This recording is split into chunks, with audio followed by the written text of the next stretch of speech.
I didn't install the camera because I didn't trust her.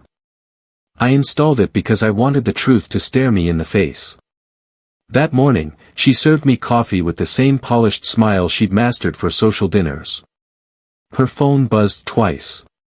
She angled it away. I didn't ask who it was. By then, silence had become our most fluent language. When I left for work, I didn't go to the office. I parked 3 streets away, laptop open, waiting for the live feed from the camera hidden inside the living room clock. At first, there was nothing, just sunlight sliding through our designer curtains, the quiet rhythm of betrayal waiting to begin.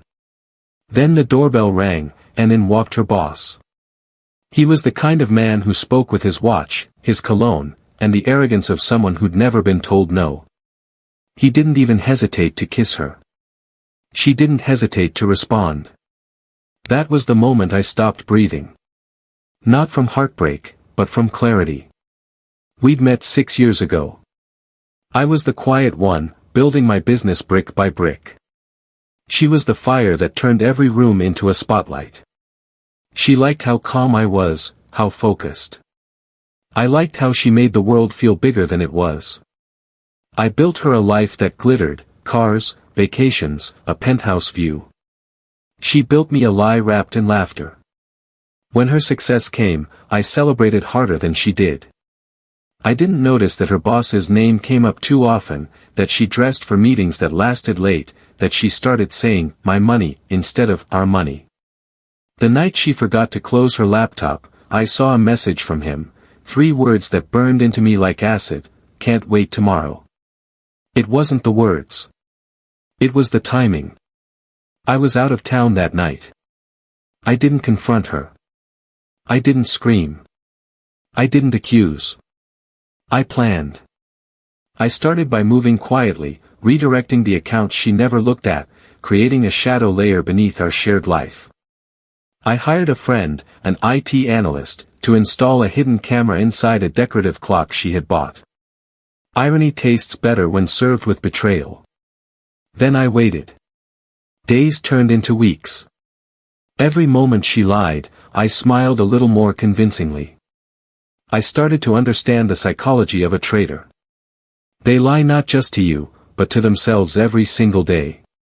The footage didn't surprise me anymore. Their touches, the way he held her waist, the laughter, it all became data, evidence. But on the 5th day, something different happened. After he left, she didn't just sit there. She walked to my study, my sanctuary. She opened my drawer, pulled out a set of documents, my company's financials, and then I saw her pick up the phone. She called my business partner, my only business partner. And in that soft, charming tone I once fell in love with, she told him I was planning to move assets offshore illegally. She was setting me up. That's when the heartbreak died and something colder took its place. Revenge is never about rage. It's about precision. I spent the next month dismantling her illusions quietly, efficiently. First, I created a false trail, a few transactions that looked suspicious but pointed directly at her. Then, I set up a meeting with her boss, pretending to offer him a partnership deal. I recorded the conversation. He thought he was clever, boasting about his relationship leverage over me through her. I didn't say a word, just smiled and shook his hand. 2 weeks later, I made my move. The confrontation wasn't cinematic. It was surgical. She came home one evening, glass of wine in hand, expecting silence. I played the footage on the TV. Every frame, every whisper, every betrayal. She froze. Then, like all liars, she tried to twist it: "You invaded my privacy." I laughed once. "You destroyed something you don't even understand." Before she could speak again, I dropped the final blow.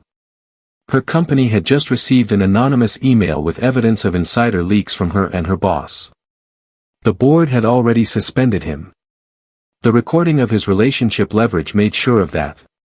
By morning, she'd lost her job, her reputation, and her lawyer's confidence. By evening, I'd filed for divorce. Assets frozen, accounts redirected, her credit trail poisoned by her own greed. She didn't cry, she just stared like a gambler who finally realized the house never loses. I moved out 2 days later, left her the penthouse, emptied of everything valuable except the clock. The same clock that watched her ruin herself. Sometimes I think about that feed, about how I sat in my car watching everything I'd built collapse in real time. But the truth is, that day didn't break me. It forged me. People say revenge is hollow. They're wrong. It's pure. It's clean. It restores balance where chaos once ruled.